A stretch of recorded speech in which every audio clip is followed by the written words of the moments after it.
Hello friends and enemies, welcome to or back to Happy For Now. It's me Isabel here with my anticipated releases for April, May, and June, which, wow, we have a lot of books coming out this year. I'm still surprised at how many books I feel like are coming out in 2024, like that I'm actually interested in. This is astonishing. As always, this is non-comprehensive. Generally speaking, this is mostly traditionally published books I'm excited for, some indies. Most of the indies I love don't announce their releases far enough ahead for me to share them here. So yeah, just keep that in mind. But yeah, let's dive right into April, because seriously, I feel like I have so many books this time. First up in April on the 2nd, we have Only and Forever, the newest / book 7 in the Bergman Brothers by Chloe Leese. I think that's how you say her last name. This is an author I haven't read yet, and I really do want to read sooner than later. In fact, I think she won for my members pick in June. Yeah, in June for a book, an author I've been meaning to start. So I'm excited that this will be out in April, and I might, who knows, by June be marathoning through 7 books in a series. This is like a roommates to lovers. Our hero owns a romance bookstore, and she is a writer, and they end up working together to save the bookstore and get her book done because she has writer's block, and that just sounds, honestly, really cute to me. Then we have Just for the Summer by Abby Jimenez. This is based off of a Reddit thread situation that's really funny, where basically this guy's convinced he's cursed because every girl he goes on a date with, they date for a bit, they break up, the next person they date is their soulmate, and they get married and are happily ever after, and he just wants that happily ever after too. And he finds someone else, Emma is her name, who's like a travel nurse who ends up in Minnesota for the summer, and they end up fake dating / dating because of this curse, because she also thinks she's cursed. And lo and behold, of course, we get our happily ever after.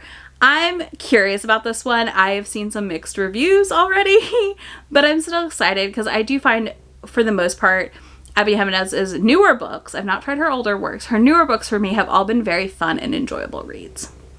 Then on April 9th, we have The Familiar by Leigh Bardugo. I'm a big Leigh Bardugo fan. I love her. This is one I'm actually debating spending an Audible credit on because I have some, or a Libro credit somewhere, on. Because I do really want to read this. This is a magic world situation where people have to hide their magic, kind of, and maybe aren't supposed to have magic if you aren't wealthy. There's a lot of class play in this book, as well as a girl who's like a housemaid, basically, who uses the magic. Her mistress discovers it, and they use this to like kind of take advantage of other people, it sounds like. And she's also kind of in hiding during the Spanish Inquisition. This just sounds really interesting. I think the cover's really neat. I feel like this, for me, sounds like a Leigh Bardugo book in a weird way, and it feels like something she can deliver on, especially the fact that, like, it sounds like very character-driven, and I think Leigh Bardugo, in particular, excels at character-driven work. So I'm really curious. I'm seeing mostly good reviews from people, so we shall see. It also does have a Jewish female main character, so I'm very, very intrigued. Then I have How to End a Love Story. This is one that I got wrecked by one of my members. I have seen a lot of people I trust enjoy, and I'm very curious, to say the least. This follows 2 screenwriters who are working on a show after not seeing each other for 13 plus years because of a tragedy. And I'm really curious what that tragedy is, y'all, because nobody's telling me in the reviews. None of y'all are spoiling it, so thank you, I guess.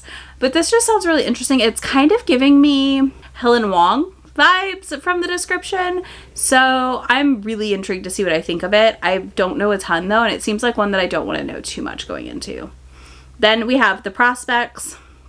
This is a romance debut featuring a trans player on a minor league baseball team and another player who he has a romance with. It's an MM romance. This sounds really cute. The cover's adorable. This is like one of 3 baseball books. I'm not a baseball girly, so I don't know how I got here, but we're here. There's 3 baseball books coming out. Yeah, I'm really curious about this one. This is one that I'm open to enjoying. I'm hopeful that obviously we have a new author entering the space that ends up being someone we can really enjoy. And again, that cover is so cute that I have to try it. Then on April 23rd, we have Funny Story by Emily Henry coming out, obviously. I feel like I have to mention it. I will read it. I'm not an Emily Henry stan or fan. I'm an indifferent Emily Henry person. Book Lovers is probably my favorite of her books so far, and this one I think has potential for me to really like it. This does follow Daphne, who's left by her fiance Peter to go be with his childhood best friend Petra. Go figure. And Daphne and Petra's ex end up together as roommates, it sounds like. This sounds kind of messy and interesting. I think this is one that I feel like could possibly work for me really well, but we'll see. Then I have Out of Office by A.H. Cunningham. This is her traditional publishing debut. I'm really excited for her because this one sounds delightful. I love the setup for this book also. We follow Genevieve, an overachiever at work and stuff. She takes 2 weeks off. Adrian is also taking time off to recover from a family tragedy. And we follow them on this 2-week whirlwind where they think things have to end and oh no, maybe things don't have to end. And honestly, I love a vacation fling like this. Like, I love that. So I'm really, really hopeful this is everything I want it to be. Next, on the 30th, we have Truly, Madly, Deeply. Alexandria Bellfleur and I are on rocky terms, okay? I still haven't read The Fiancé Farce, and part of that is because I know there's a reference to a certain series. I'm sick of seeing referenced in books that are from post-2020, basically. But this one, I'm like kind of intrigued enough that I do want to read it. This is one, okay, first of all, the first thing on this that got me is that the picture, the guy looks like Steve Harrington, and I was like, ma'am. So who knows? But also, this is a romance novelist and a divorce lawyer on a podcast, and I think that sounds like such a funny concept to me. So this is going to be one that I definitely give a shot to, but will also very quickly DNF if it's not working for me. Some reason, the idea of a romance novelist and a divorce lawyer having a podcast about relationship stuff just sounds like very intriguing to my brain. So I'm hopeful. Very, very hopeful. All right, moving on to May. Told y'all, it's a lot of books. First up, on May 7th, we have the print release of Throttled by Lauren Asher. This got picked up by Bloom, and they're publishing it like widely this day. So like it'll still be in KU and stuff. This is an F1 romance. I'm curious to give it a try. I've seen a lot of super duper mixed reviews on this one. So I'm just really kind of curious to see what I think of it. And like, should it have even gotten a trad release? I don't know. We'll see.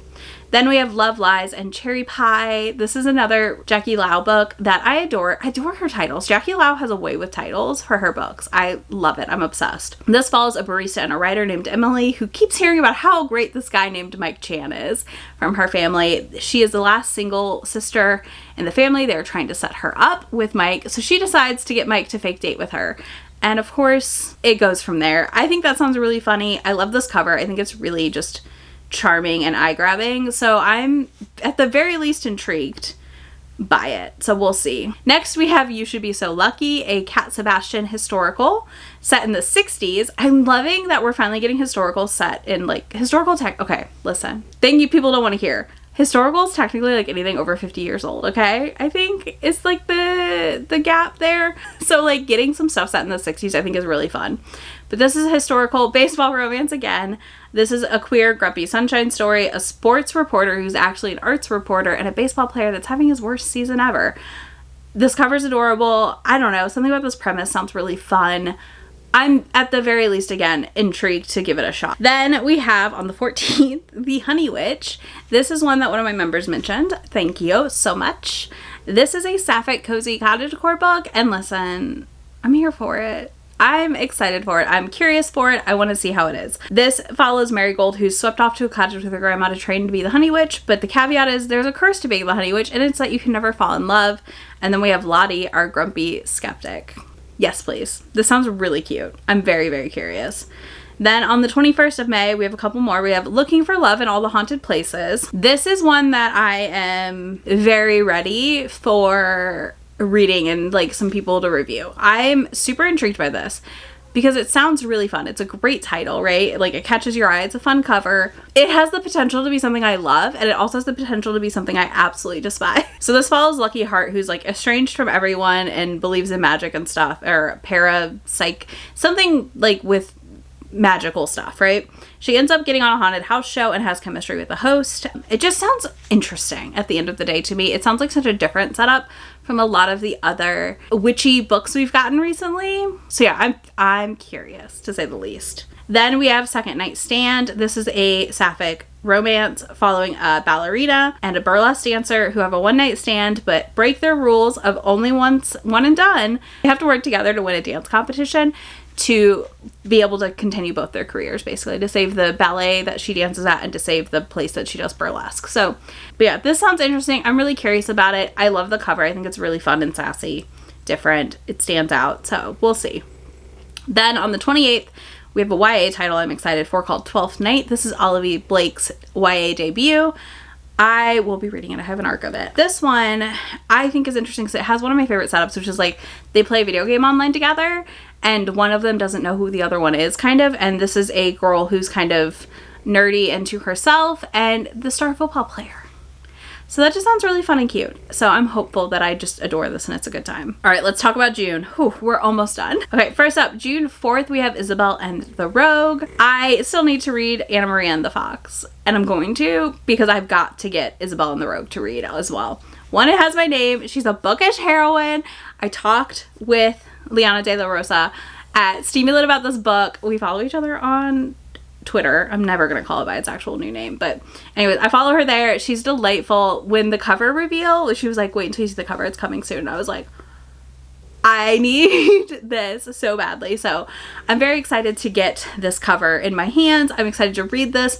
She like discovers a secret that could save like the turmoil in her home country of Mexico. And it just sounds so good. Like, y'all, it sounds so good. It's so cute. He like works for the government too. I don't know. I think it's going to be a fun time at the end of the day. And we're going to try. Then we have Pardon My Frenchie, which of course I need. Hello, there's a Frenchie on the cover. This follows a dog lover and a dog hater. She runs like a doggy daycare situation and he has just like inherited his grandma's dog or something. And it sounds like they have to work together for reasons. I'm not sure. And I don't need to know. I just want to read it. So I will. Then on the 11th, we have Curvy Girl Summer. This is coming from Bramble by Tor, by the way. So random. Anyways, this follows Aaliyah, who makes up a man that loves her body and her to her family after they make some rude ass comments and has like 7 weeks to find someone to be that man. Uh-oh. I love this setup though. So a bad blind date then leads to her talking to a bartender, I believe, and like having some banter with him, and we go from there. I'm curious. I'm very curious. I love this cover. It's a very distinctive style of cover, but I do really like it. I'm so pumped to see Black Love traditionally published through the Bramble imprint now, because I've just been kind of curious to what they're going to publish. You know, a lot of fantasy romance so far, but this was a surprise to me, to say the least, on what's coming out. Next, we have Not in Love, the newest Ali Hazelwood. This one is about two people who have a deadline on their hookups because their company, one of the companies is being like bought out by the other company in a hostile takeover situation. It's like a secret affair, no strings attached. I'm curious. I think I'll enjoy this. I still have not read Love on the Brain, but I've enjoyed most of the Ali Hazelwoods I've read. And this, to me, sounds like a nice step out of what she's written before so far. So I'm really intrigued to see how it plays out. On the 18th of June, we have The Art of Catching Feelings. I read the serial killer, Love in the Time of Serial Killers by this author. And I thought that was really fun and an interesting setup, which this also has an interesting setup. This is a baseball player and his heckler, but he doesn't know it's her because she like sends a DM as another name or something, and has to eventually reveal herself. So like this could either work really, really well, or I'm gonna hate it and be really bad. So I'm just at the most curious. And again, baseball. What is going on with baseball in 2024? I need to know. I don't understand. Then we have Honeycut by Sierra Simone. This is the sequel to Salt Kiss. I need to read Salt Kiss still. I'm behind. It's fine. I'm going to read that soon. But yeah, I'm going to read Salt Kiss and then I'm going to be devouring Honeycut. So I can't wait. I love messy Sierra Simone. So this feels like I'm just a no-brainer that I'm going to read it and enjoy it. Next, on the 25th of June, we have a novel love story by Ashley Poston. This is her newest. I have an arc of this. I will be reading it early. I'm pretty sure I'll be reading it actually within the next 3 weeks. This is about a girl who's left at the altar and then she ends up transported into her favorite book. Listen, Ashley's been writing some weird stuff and I appreciate it and I enjoy it, and I'm just intrigued at this point as to how this is going to work, what this means. We'll see. We'll see. I'm optimistic that I will enjoy this, and like I said, I've enjoyed every other one, so I don't see how I wouldn't. And last but not least, we have Pucking Sweet, which is the MMF workplace romance that we have coming. And I am dying for this book because this follows Poppy, who we meet in book 1 and I adore in book 1. She's delightful. So we meet her in book 1 and now we're getting her book with 2 of the players. So that's going to be really fun. I love how the series plays with pairings so much, and I just always look forward to the new one because of that. Like, they're not all just MF or MM or anything. Like, we really are going through pairings, and that is so good for me personally. I love it. So yeah, that's everything I'm excited for coming out in the next 3 months. Let me know what you're pumped for, if there's anything I missed that you think I should have on my radar, all that good stuff in the comments. If you don't want to do that, you can leave me a flower emoji of your choice in the comments, because summer, florals in bloom, all that good stuff happening. I will have links to everything for you down below, links to my friend anywhere on the internet, and I will talk to y'all in just a few days. Bye. Already packing, come with me. I'm not really asking. We'll get away to a place where we don't know. About to see the world in action, what we can be, life with no distractions. We'll get away, this is what we